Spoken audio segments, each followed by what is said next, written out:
반갑습니다. 성도 여러분, 9월 9일 목요일 아침입니다. 오늘 우리에게 주시는 말씀은 갈라디아서 4장 12절부터 20절까지 말씀입니다. 형제들아, 내가 너희와 같이 되었은즉 너희도 나와 같이 되기를 구하노라.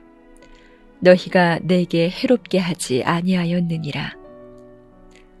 내가 처음에 육체의 약함으로 말미암아 너희에게 복음을 전한 것을 너희가 아는 바라.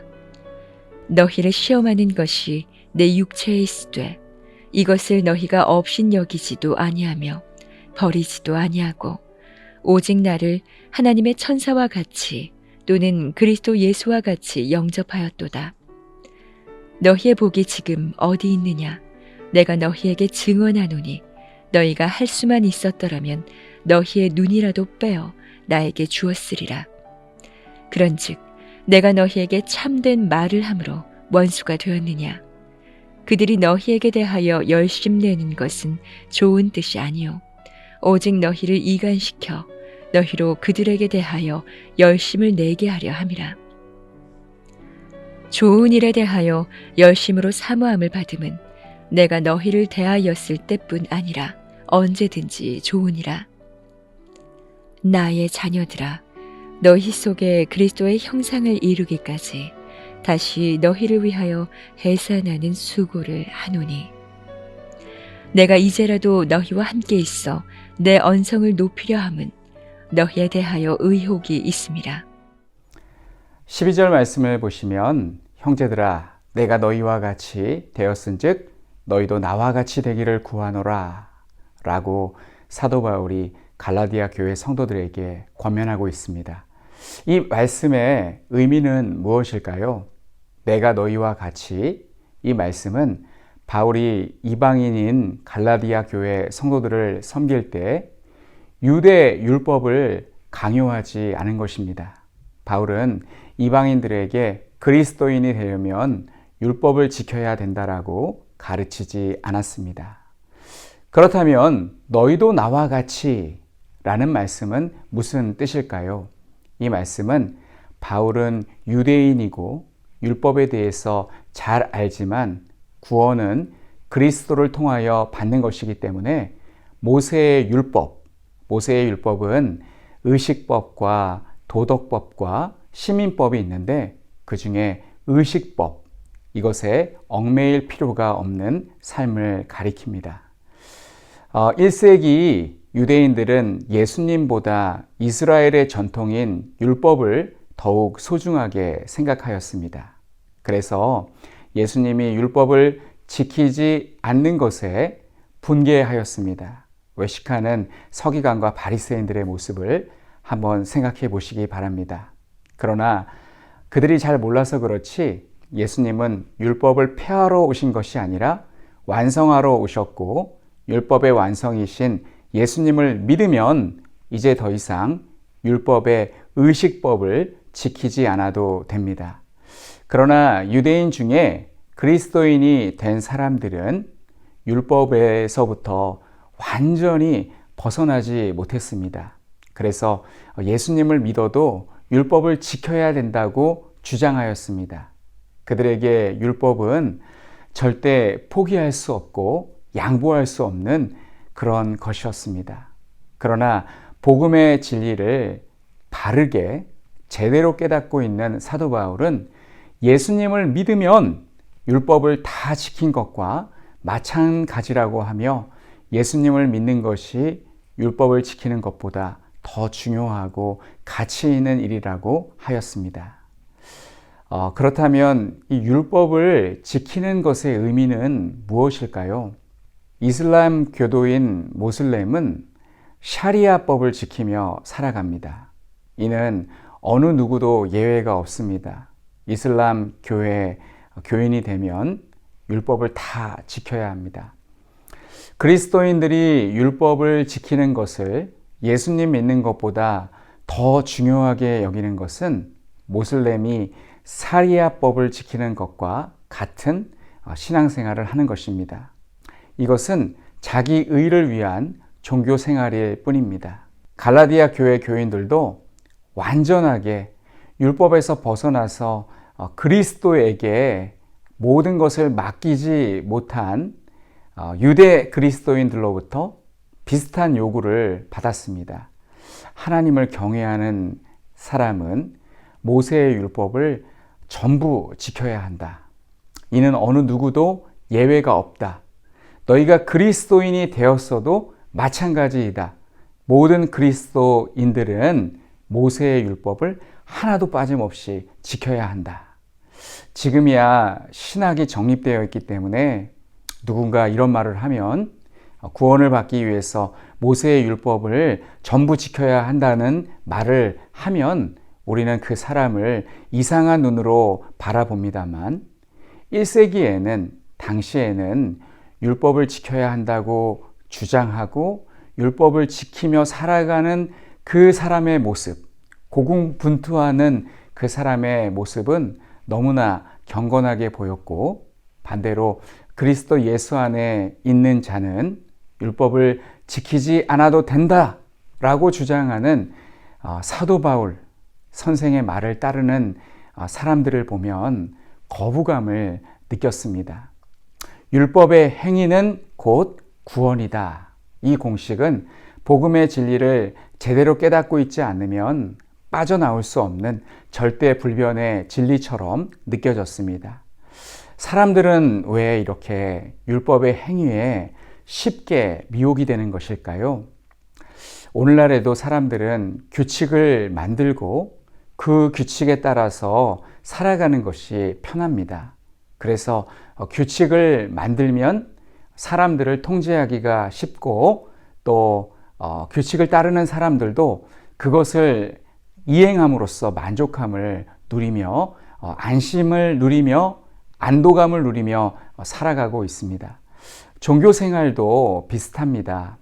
자유를 누릴 줄 모르는 성도에게 자유를 주면 성도들은 내가 제대로 신앙하고 있는지 헷갈려 합니다. 반대로 규칙을 만들고 규칙대로 사는 성도를 칭찬해 주면 성도들은 성취감도 느끼고 안정감을 갖게 됩니다.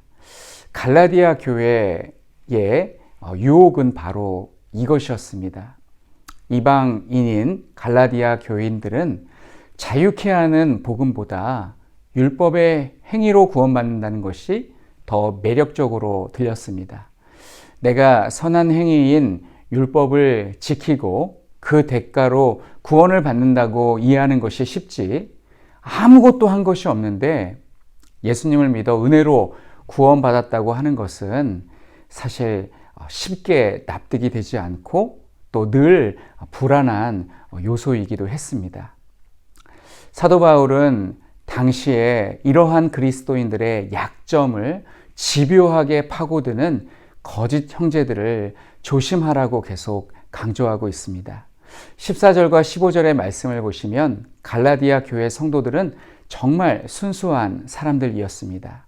이들은 바울을 얼마나 사랑하였냐면 그들은 당시에 의료 기술만 뒷받침되었다면 바울을 위하여 자신의 눈이라도 빼줄 그런 사람들이었습니다. 사람의 몸을 1000냥이라고 한다면 눈은 900냥이라는 말이 있을 정도로 인체에서 눈은 소중합니다. 이렇게 소중한 눈이 좋지 않은 바울을 위하여 자신의 눈을 빼줄 수만 있다면 빼주겠다라고 말하는 그들은 정말 사도 바울을 순수하게 따르고 사랑하는 그런 성도들이었습니다. 마찬가지로 19절의 말씀을 보시면 사도 바울도 갈라디아 교회 성도들을 너무나 사랑하여 그들을 온전케 하기 위해서 해산의 수고를 한다고 말씀하고 있습니다. 해산의 수고, 이 말은 남자들은 함부로 하면 안 되는 말입니다. 제 아내가 해산의 수고를 하는 것을 곁에서 지켜보았습니다.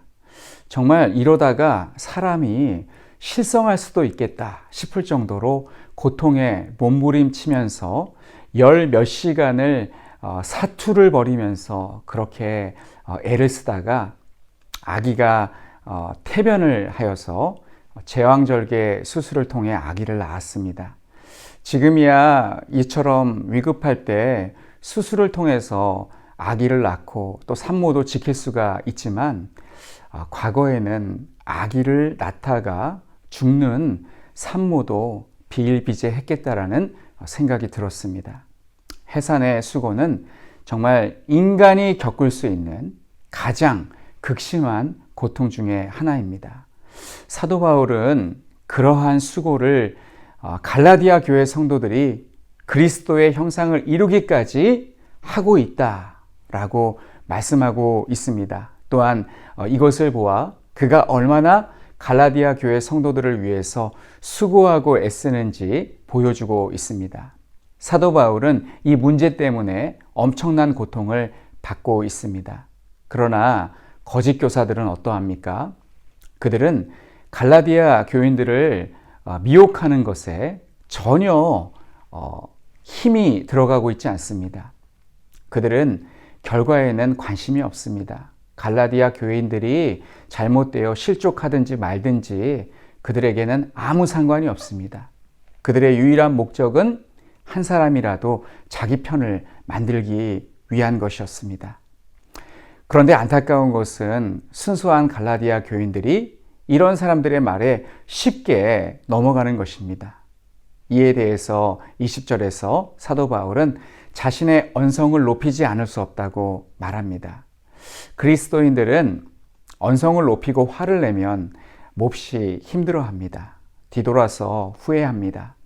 그래서 그렇게 될까봐 일부러 자리를 피하기까지 합니다. 그러나 사도 바울은 자신의 명예에 손상이 가고 자신의 마음이 불편하게 될지라도 갈라디아 교회 성도들을 위해서 언성을 높이겠다고 말씀하고 있습니다. 사랑하는 성도 여러분, 우리는 교회에서 발생하는 불미스러운 사건들로 인해서 오늘날 교회가 무너져가는 조국교회의 현실을 보면서 어떤 마음을 품고 있습니까? 사도 바울처럼 산모의 심정을 가지고 조국교회를 바라보고 있습니까? 아니면 강 건너 불구경하듯이 바라보고 있습니까? 우리는 교회를 위해서 해산의 수고를 아끼지 않았던 사도 바울과 같이 되어야 될 줄로 믿습니다. 오늘날 교회를 위하여 수고하는 것을 시간 낭비라고 생각하고 자기 일에만 몰두하는, 열심을 내는 사람들이 많이 있습니다. 저는 저와 우리 교회 성도님들이 교회를 위해서 같이 고민하고 같이 수고하고 또 아름다운 교회를 이루어 갔으면 좋겠습니다. 그렇게 사도 바울처럼 아름답게 교회를 섬기시고 세워가시는 우리 모든 성도님들이 되시기를 간절히 축원합니다. 이 시간 우리 함께 기도하겠습니다. 사도 바울처럼 교회를 위해서 해산의 수고라도 마다하지 않는 성도가 되게 하옵소서. 선교사님을 위해서는 일본의 박철 이진아 선교사님을 위해서 기도해 주시기 바랍니다. 하나미가와 그리스도 교회의 기초 성경 공부를 통해서 믿음이 성장하고 교회가 성장할 수 있도록, 확산되는 코로나보다도 복음의 능력이 더욱 활발하게 전해지도록, 또한 박철 이진아 선교사님의 영육간의 건강을 위해서 기도해 주시기 바랍니다. 우리 함께 기도하겠습니다. 하나님 아버지, 은혜를 감사합니다. 하나님, 우리도 사도 바울처럼 교회를 위해서 해산의 수고라도 마다하지 않는 성도가 되기 원합니다. 하나님, 오늘날 많은 성도들이 너무나 이기적입니다. 하나님, 무너져가는 교회의 현실을 보면서도 안타까워하지 않고, 그리고 하나님, 다들 자기 일에 바빠서 교회 일에 무관심한 그러한 성도들이 많이 있습니다. 하나님, 우리는 아버지 교회 일에 많이 시간을 뺏기고, 하나님 또 많이 고민해야 되고, 또 하나님 골치가 아프고 힘든 일이 생길지라도 하나님 교회를 위해서 헌신하고 수고하는 성도가 되기를 원합니다.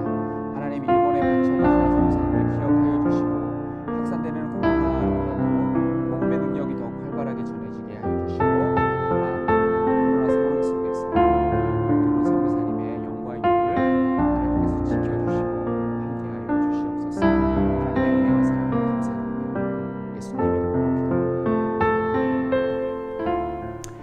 하나님 아버지, 은혜를 감사드립니다.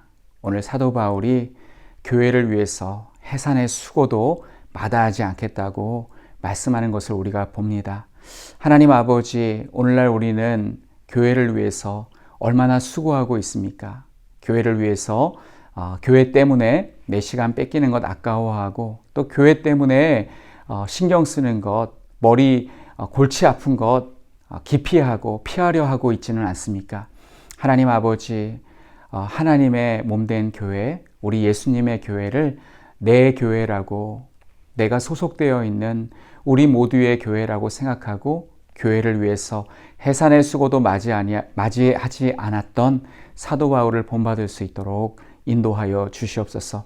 하나님, 일본의 박철 이진아 선교사님을 위해서 기도합니다. 하나미가와 그리스도 교회의 기초 성경 공부를 통해서 믿음이 성장하고 또한 교회가 부흥할 수 있게 하여 주시고, 확산되는 코로나 상황 속에서도 복음이 꾸준히 전파될 수 있게 하여 주시고, 두 분 선교사님의 영육간의 건강을 지켜 주시옵소서.